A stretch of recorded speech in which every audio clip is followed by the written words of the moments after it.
دوستو channel subscribe like اور share فرمائیں، شکریہ۔ بسم اللہ الرحمن الرحیم، الحمدللہ رب العالمین والصلاة والسلام علی خاتم النبیین پاک ویوس محمد منشا۔ السلام علیکم، کیسے ہیں جی؟ بات کرتے ہیں نیا آرمی چیف ابھی تک کیوں اناؤنس نہیں ہوا، یا اس کی کوئی پروسیڈنگز جو لیگل ایک پروسیس ہے اس کو انیشیٹ کیا گیا یا نہیں۔ ظاہر ہے بہت ساری باتیں میڈیا میں بطور اسپیکولیشن ذرائع یہ وہ آ رہی ہیں، تو جو اویلیبل مختلف قسم کی پاسبلٹی اور پرموٹیشن کمبینیشن ہو سکتے ہیں اس والے سے ہم تخمین و ظنی لگا سکتے ہیں۔ ہم یہ نہیں کہتے کہ ہم ستاروں کو جانتے ہیں یا کوئی اندر ساڈی وائرنگ ہوئی ہے یا کوئی چڑی یا چڑا رکھے۔ تو بہرحال جو اویلیبل پاسبلٹیز ہیں یا اویلیبل جو چیمے گوئیاں ہیں ان میں سے جو ہمیں محسوس ہوا ہے وہ یہ ہے کہ بعض لوگ یہ چاہ رہے ہیں کہ باجوہ صاحب ہی کنٹینیو کریں لمیٹڈ پرپز کے لیے، اور یہ آئیڈیا پہلے ظاہر عمران خان نے پروموٹ کیا، اس کو فلوٹ کیا تھا۔ اب کیونکہ اس کو تو ایکسپریسلی کوئی ایکسیپٹنس نہیں ملی، خود باجوہ صاحب نے بھی کہا کہ میں ریٹائر ہو رہا ہوں، اور حکومتی لوگوں نے بھی کوئی اس حق میں بات نہیں کی، تو گویا یہ سمجھی گئی کہ یہ ایسا کوئی امکان نہیں ہے۔ لیکن اب اس ایک فرسٹریٹڈ ایفرٹ کو پھر ایک دوسرے اینگل سے فلوٹ کیا جا رہا ہے کہ دیکھیں جی موجودہ حکومت میں کچھ ایسے عناصر ہیں جنہوں نے مشورہ دیا ہے کہ اسی کو کنٹینیو کر لیں، ہیں جی، تو یہ ثواب دارین ملے گا جی، بقول ان کے اسی طرح نظام چل رہے گا۔ ویسے مزے کی بات یہ ہے کہ وہ کہتے ہیں نا کہ میر بھی کیا سادہ ہیں بیمار ہوئے جس کے سبب اسی عطار کے لونڈے سے دوا لیتے ہیں۔ اب یہ جتنا خلفشار ہے، اگرچہ اس میں بہت سارے کنٹریبیوٹر اور فیسیلیٹیٹرز ہیں، پاشا صاحب اور ایون اس سے بھی پہلے اور آنورڈ اب تک، لیکن اس میں فیصلہ کن رول جو ہے 2018 میں کون تھا؟ جی وہی صاحب تھے جس سے دوا خان صاحب بھی لیتے رہے ہیں اور یہ حضرات بھی لے رہے ہیں۔ مطلب کہنے کا یہ ہے کہ جو اصل میں اس چیز کا نقطہ آغاز ہے، مصدر ہے، جو جہاں سے یہ آتش فشانی نے جنم لیا ہے، جہاں سے یہ شیطان جو ہے اس کو پرفیکشن ملی ہے، تو اس کو کنٹینیو کرنا یقیناً کوئی عاقلانہ کام نہیں ہے، کوئی سیاسی وزڈم نہیں ہے، کوئی انتظامی ضرورت نہیں ہے۔ بس یہ ایک خوف ہے جو لوگوں میں، یا تو ایک مینورنگ کی جا رہی ہے، اور ظاہر ہے میں سمجھتا ہوں کہ یہ پی ڈی ایم سے آؤٹ جو عناصر ہیں یا within P D M جو دوسروں کی طرف دیکھتے ہیں یا خوف زدہ ہیں وہ یہ بات کرتے ہیں۔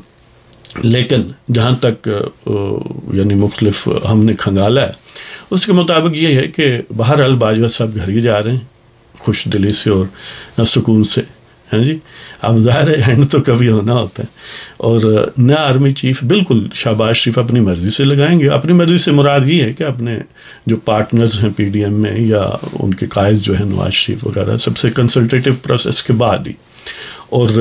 ظاہر ہے بہت سارے جو 5-6 نام پہلے ہیں سب آپ جانتے ہیں، عاصم منیر ہے، شمشاد ساحر صاحب ہیں، اظہر عباس صاحب ہیں، اور وہ ایک اور صاحب وغیرہ وغیرہ۔ تو بہرحال ان میں سے ہی پہلے جو 2 نام ہیں زیادہ ہارٹ وہی ہے، لیکن ظاہر ہے الٹیمیٹ فیصلہ ان کا ہے جنہوں نے کرنا ہے۔ اور اگر سابقہ ریکارڈ دیکھا جائے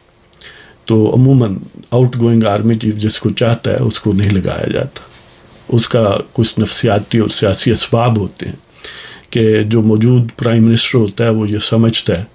کہ اگر اس ان کی ریکمنڈیشن پر لگایا تو جو نیا انکمبنٹ ہوگا وہ نفسیاتی طور پر یہ سمجھے گا کہ مجھے تو وہ بنا کے گیا، اس نے تو نہیں بنایا،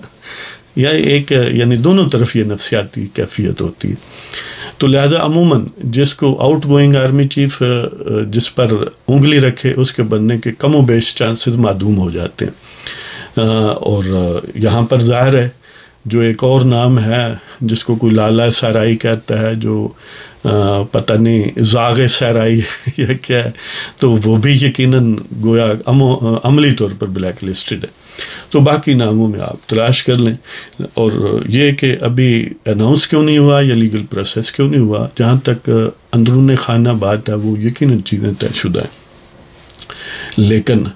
یہ آؤٹ گوئنگ آرمی چیف کی بھی ضرورت ہے، اس کی خواہش ہوتی ہے کہ آخری لمحے تک یہ بات فارملی ڈسکلوز نہ کی جائے، فارملی اعلان نہ کیا جائے، اس وجہ سے کہ جب اعلان ہو جائے تو وہ گویا یعنی ایک سینس میں نفسیاتی طور پر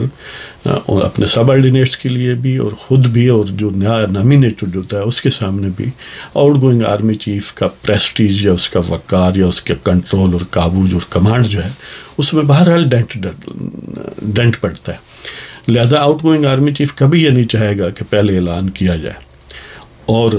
موجودہ حالات میں جو کولیشن ہے اس کے بھی کئی یعنی مضمرات ہیں، کئی اس کے افیکٹنگ یا انٹینڈنگ یعنی ٹینڈنسیز ہیں کہ اگر وہ اعلان کریں تو کچھ لوگوں کا خیال ہے کہ کلیئرٹی آ جائے گی، چیزیں سیٹل ڈاؤن ہو جائیں گی وغیرہ وغیرہ۔ اگر وہ نہیں کرتے تو ایک ابہام رہے گا اور چیزیں اس طرح رہیں گی، لیکن دونوں طرف مثلا نہیں کرتے تو انہیں بہرحال آخری لمحے تک اپنے فیصلہ یعنی دشمن کو اپنی چال کا نہ پتہ چلے، یہ بھی ایک فائدہ ہوتا ہے، یہ بھی ایک ایڈوانٹیج ہے، اور آخری لمحے تک وہ اپنا مائنڈ چینج بھی کر سکتے ہیں۔ اور پھر یہ ہے کہ مخالفین کو رونے دھونے یعنی یہ دیکھیں نا، یہ جتنی ناٹک بازیاں ہو رہی ہیں یہ اس میں ایک پارٹلی یہ بھی فیکٹر ہے نا کہ انہوں نے یہ نام نہیں لیا، لہذا وہ یہ بھی چاہتے ہیں کہ یہ بھی ذرا چل پھر لیں نا ذرا یہ بھی تھک جائیں ٹٹر کر کے اور دوڑ کے، اور یقیناً تھک گئے ہیں۔ آپ نے دیکھا نا، کبھی مارچ کل ہوگا، پرسوں ہوگا، کبھی میں گھر سے مارچ کو دیکھوں گا، خطاب کروں گا، video link, internet march, online march, اور الٹیمیٹلی دیکھیں جی ہر طرف احتجاج، اور اب ہر طرف احتجاج ختم،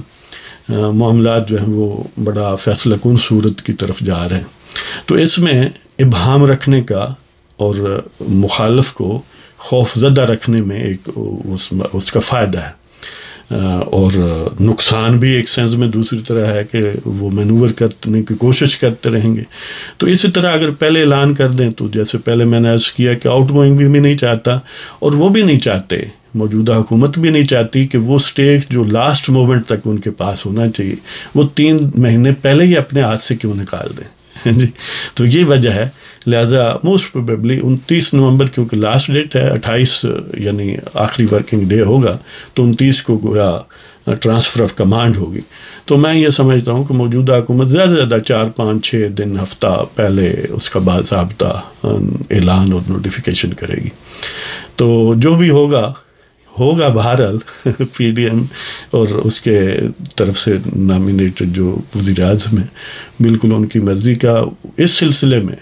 وہ کوئی پریشر لینے کے لیے تیار نہیں ہے۔ وجہ اس کی یہ ہے کہ ایک اور بھی بہت سارے فیکٹر ہیں، لیکن سب سے فیصلہ کن فیکٹر یہ ہے اسی دن کے لیے تو انہوں نے سب کچھ داؤ پر لگایا، اپنی مقبولیت کو ڈنٹ ڈلوایا، اتنی ایک بینکرپٹ گویا معیشت کو اپنایا، اور بہت سارے لوگوں کی یعنی جو ایک گریونسز ہیں ان کا نشانہ بنے، مہنگائی ہے، یہ ہے، وہ ہے، اور بین الاقوامی طور پر بڑی ہیکٹک اور ایکٹیو ڈپلومیٹک مینوورنگ کرنی پڑی، تب جا کے پاکستان ڈیفالٹ سے بچا ہے، کوئی یہ اتنا خالہ جیدہ گھر نہیں۔ لہذا یعنی عمران خان صاحب جو ہیں سو فار کوئی ایسا یعنی سوائے یہ کہ اسٹنٹ بازی اور شور اور اپنے کچھ جو ان کا حلقہ نیابت ہے ان کو ایکٹیو رکھنے کے لیے، ان کے خون کو گرمانے کے لیے کے علاوہ کوئی کنکریٹ پولیٹیکل مائلیج حاصل نہیں کر سکے، حکومت کو مجبور نہیں کر سکے، بلکہ ان کو اس طرح کھلا چھوڑنے سے انہوں نے بنیادی طور پر اپنے